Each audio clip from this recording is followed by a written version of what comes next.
આપણા લાડુ અને મોદક બની અને તૈયાર છે તો તમને જોતા જ ખાવાનું મન થઈ જાય અને મોઢામાં મૂકતા જ પીગળી જાય તેવા લાડુ. ફ્રેન્ડ, તો તમારું સ્વાગત છે મારા રસોડામાં.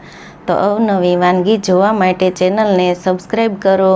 જો મારો વિડીયો ગમે તો વિડીયોને લાઈક કરો, શેર કરો, કમેન્ટ કરો. બાજુમાં રહેલ બેલ આઇકનને દબાવો તેથી નોટિફિકેશન તમને રોજ મળતું રહે. આજે હું તમારી સાથે શેર કરીશ રવાના લાડુની રેસીપી. તો ચાલો શરૂ કરીએ રેસીપી. રવાના લાડુ બનાવવા માટે મેં 500 ગ્રામ ઝીણો રવો લીધેલો છે. લાડુ બનાવવા માટે ઝીણા રવાનો ઉપયોગ કરવાનો. તો રવાના લાડુ બનાવવાની રીત બધાની અલગ હોય છે. સહેલી અને સરળ રીતથી આપણે રવાના લાડુ બનાવશું. તો ગણપતિજીને ભોગ ધરાવવા માટે આપણે રવાના લાડુ બનાવશું. એકદમ ઝડપથી તૈયાર થઈ જાય તે રીતે આપણે લાડુની રેસીપી બનાવશું. 500 ગ્રામ રવા સામે આપણે 250 ગ્રામ ખાંડ લીધેલી છે. ખાંડને આપણે પીસી અને તેનો આપણે પાવડર તૈયાર કરી લેશું. તો 500 ગ્રામ રવો, 250 ગ્રામ ખાંડ, 1 વાટકી આપણે ઘી લીધેલું છે.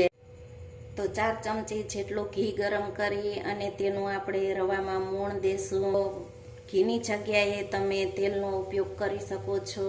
તો રવાને આપણે સારી રીતે મિક્સ કરી લેશું.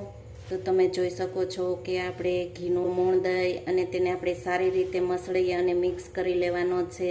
લોટ બાંધવા માટે આપણે ગરમ હુંફાળું પાણી કરેલું છે. જે આંગળી હતપ ગરમ હોય તેવા પાણીથી આપણે લોટ બાંધવાનો. બહુ વધારે ગરમ પાણી નહીં કરવાનું. પાણીનો ઉપયોગ આપણે જરૂર પડે તે જ રીતે પાણીનો ઉપયોગ આપણે કરશું. રવાનો લોટ આપણે એકદમ કઠણ બાંધવાનો છે, જરાય ઢીલો નથી રાખવાનો. તો લોટ આપણે એકદમ આ રીતનો કઠણ લોટ બાંધી લીધો છે. તમે જુઓ છો કે લોટ આપણો એકદમ કઠણ છે. તો રવાનો લોટ આ રીતનો કઠણ બાંધવાનો, તેથી આપણા મૂઠિયા છે તે એકદમ સારા એવા બને. તમે જુઓ છો કે આપણે આ રીતના મૂઠિયા બનાવી અને તૈયાર કરી લેવાના છે. તો આપણે બધા જ મૂઠિયાને આ રીતે બનાવી અને તૈયાર કરી લેશું. તો આપણે આ રીતના બધા જ મૂઠિયા બનાવી અને તૈયાર કરી લીધા છે. તમે મૂઠિયા તળીને લાડુ બનાવી શકો અને ભાખરી બનાવી અને શેકી અને તેના પણ તમે લાડુ બનાવી શકો. તો બધાને લાડુ બનાવવાની રીત અલગ અલગ હોય છે. તો આપણે મૂઠિયા તળી અને પછી લાડુ બનાવશું. આપણે આ મૂઠિયાને પહેલાં તળી લેશું.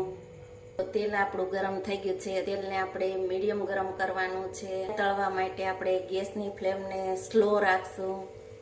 મૂઠિયા તળવામાં આપણે ગેસની ફ્લેમને સ્લો રાખવાની છે.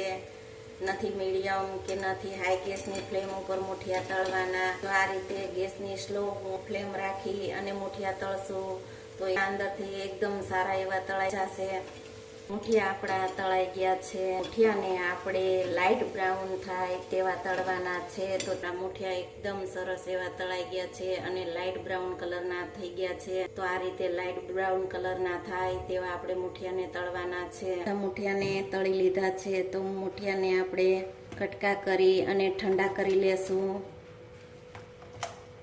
બધા જ મૂઠિયાને કટકા કરી લીધા છે. તો 5 મિનિટ ઠંડુ થઈ જાય ત્યાર પછી તેને આપણે મિક્સરમાં પીસી અને તેનું ચૂરમું તૈયાર કરી લેશું. ખાંડને આપણે પીસી લેશું. તો ખાંડ પીસવા માટે આપણે મિક્સર જાર લીધેલું છે. ખાંડને આપણે એનો પાવડર કરી લીધો છે. તો આપણે મૂઠિયાને પીસી અને તેનું આપણે ચૂરમું તૈયાર કરી લેશું. મૂઠિયા પીસી અને આપણે આ રીતનું ચૂરમું તૈયાર કરી લીધું છે.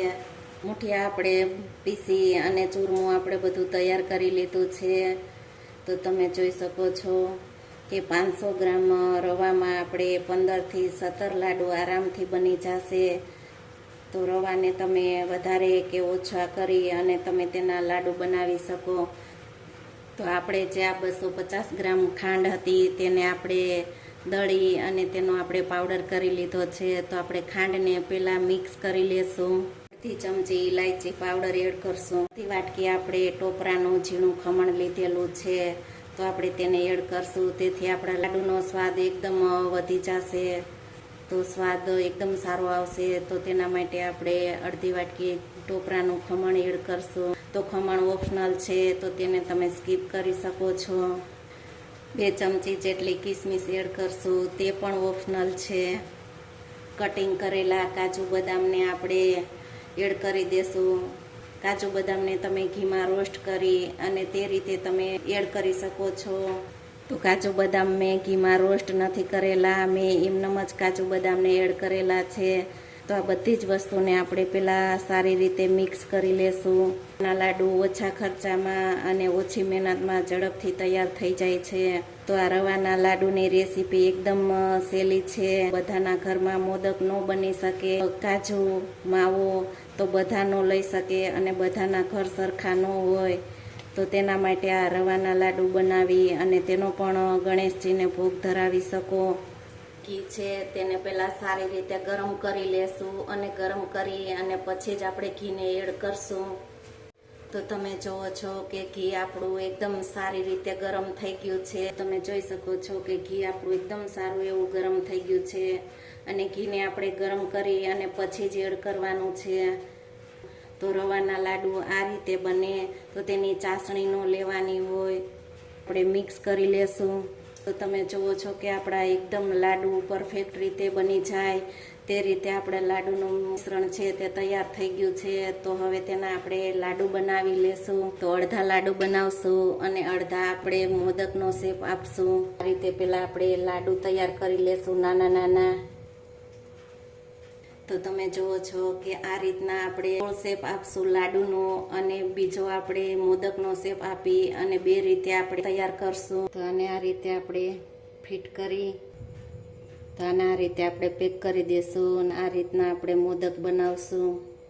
તો તમે જુઓ છો આપણા મોદક એકદમ સારા એવા બને છે ને એકદમ સરસ, તમને જોતા જ ખાવાનું મન થઈ જાય તેવા મોદક. આપણા લાડુ અને મોદક બની અને તૈયાર છે કે મોઢામાં મૂકતા જ પીગળી જાય તેવા. તમને આ લાડુની રેસીપી ગમે, વિડીયોને લાઈક કરો, શેર કરો, કમેન્ટ કરો, બાજુમાં રહેલ બેલ આઇકન દબાવો, તેથી નોટિફિકેશન તમને રોજ મળતું રહે.